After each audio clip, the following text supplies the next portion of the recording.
కళింగ సింధూరం మెడలో తాళి కట్టపోయేసరికి చెంచలమ్మ అయితే కాపాడుకుంటుంది. ఇక నువ్వు భూమి మీద బ్రతకకూడదురా అని చెప్పేసి తనని త్రిశూలంతో పొడవబోతూ ఉండగానే పక్కనున్న రౌడీలు వద్దమ్మ దండం పెడతాను విడిచిపెట్టు మా జాగలో మేము వెళ్ళిపోతాం అని ప్రాధాయపడుతూ ఉంటారు. ఇక చెంచలమ్మ విషం తాగడంతో తన తలకైతే విషం ఎక్కుతుంది. అక్కడే కుప్పకూలి రక్తం అయితే కక్కుతూ ఉంటుంది. అది చూసిన సింధూర చాముని అందరూ టెన్షన్ పడుతూ ఉంటారు. ఏంటి అత్తమ్మ ఏమైంది, ఎందుకు రక్తం కక్కుతున్నా అని చెప్పగానే అలా టెన్షన్ పడుతూ ఉంటారు. ఇక అందరూ ఈలోపే కేశవ చంటి అక్కడికి వస్తారు. చెంచలమ్మ ఏం జరిగింది ఏం జరిగింది అని చెప్పేసి ఏడుస్తూ ఉంటారు. చెంచలమ్మ అలా రక్తం కక్కడం చూసిన పూజారి గారు, అమ్మ నన్ను క్షమించండి, నన్ను ద్రోహం చేశాను, చేయలేని పాపం చేశాను, ఆ కళింగ నా మనోరాలను ఎత్తుకపోయి చంపేశాను బెదిరించడంతో తీర్థంలో విషయం కలిపానయ్యా, నన్ను క్షమించండి, పాపాన్ని కొడికట్టాను. పంతులు గారు మీరు అర్జెంటుగా వెళ్ళి పక్కూర్లో నాటు వైద్యుడు ఉంటారు తీసుకురండి అని చెప్పేసి పూజారి గారిని తోలడంతో పూజారి గారు పరుగున అక్కడి నుంచి అయితే వెళ్ళిపోతారు.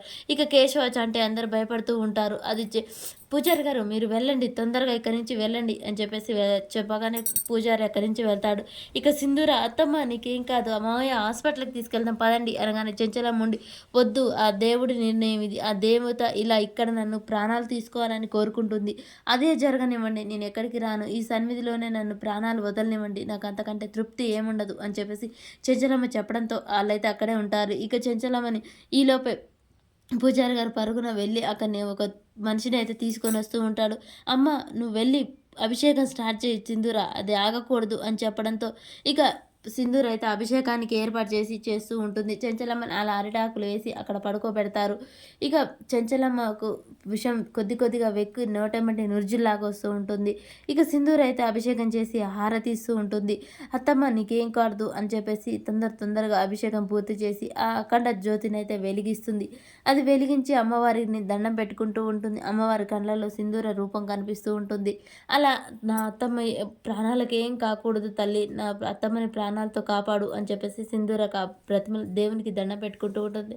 కేశవ భయపడి ఏడుస్తూ ఉంటాడు. చెంచలమ్మ నీకేం కాదు, నేనున్నాను కదా, నీకేం కాదు చెంచలమ్మ, నువ్వు లేకుంటే మేమెవరం బ్రతకలేం అని చెప్పగానే మావయ్య అత్తమ్మకి ఏం కాదు కదా అని సింధూర ఏడుస్తూ ఉంటుంది. ఏం కాదమ్మా పర్వాలేదు ఏం కాదు అని చెప్పేసి కేశవ సర్ది చెప్పి సింధూరకు ధైర్యం చెప్తూ ఉంటుంది. ఈలోపే ఇక అక్కడికి ఇంకో వైద్యుడైతే అక్కడికి వస్తాడు. అలా విషం దారాలు కడుతూ ఉంటాడు. కాలుకి చేతులు కట్టిన దారాలు ఒక్కసారిగా విషమైపోతాయి. అలా విషమయమైన దారాలను చూసి ఒక్కసారిగా ఆ పూజారి వచ్చిన వైద్యుడైతే భయపడిపోతాడు. లేదమ్మా తను దక్కడం కష్టం, తను ఒళ్ళంతా విషమైపోయింది, తను బతకాలంటే చాలా కష్టం అని చెప్పేసి చెప్పగానే అక్కడ ఉన్న వాళ్ళంతా ఒక్కసారిగా ఏడుస్తారు. లేదు మా అత్తమ్మ బ్రతకాలి, అలా కాదు పూజారి గారు అలా అనకండి, మా అమ్మగారు బతుకుతుంది, మీరు ఏదో ఒకటి చేయండి అని చంటి ఏడుస్తూ చెప్తూ ఉంటాడు. మా అమ్మగారు బ్రతకాలి, మా అమ్మగారు చనిపోకూడదు అని చంటి ఏడుస్తూ ఉంటాడు. ఇక చాముండి అందరూ కలిసి చెంచలమ్మ కోసం అయితే చాలా ఏడుస్తూ ఉంటారు. దేవుడా ఎందుకు అమ్మ గంగాలమ్మ నీకు పూజ చేసి నిన్ను ఇలా చేసినందుక మా అత్తమ్మ ప్రాణాలు బలికొంటున్నావు, నువ్వు అడవిలో ఉన్న నీకు ఘనంగా ఏర్పాటు చేసి నీకు ఏడుకొచ్చిన భక్తులను ఇలానే బలి కోరుతావా, ఇలానే నీకు ప్రాణాలు కావాలా, బలి కోరాలి, ప్రాణం కావాలంటే నా ప్రాణం తీసుకో, మా అత్తమ్మని బ్రతికించమ్మా బ్రతికించు, నా ప్రాణాలు తీసుకో తల్లి, నీకు నైవేద్యంగా అర్పిస్తాను అని చెప్పేసి ఇక సింధూర్ అయితే బాగా ఏడుస్తూ ఉంటుంది. గంగాలమ్మని అలా చూపిస్తూ ఉంటారు.